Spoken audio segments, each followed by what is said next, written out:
You ask Tiger to solve. This deals with linear equations with one unknown. The final result is z equals -14.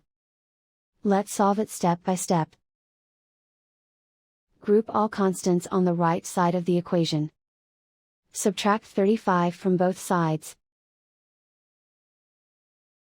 Simplify the arithmetic.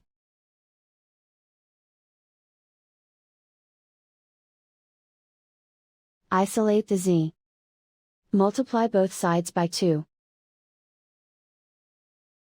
Group like terms.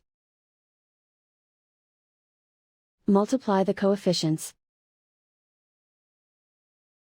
Simplify the arithmetic.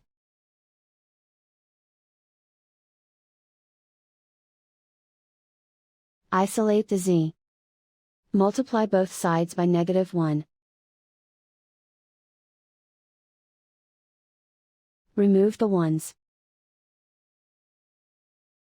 Simplify the arithmetic. And so the final result is z equals -14.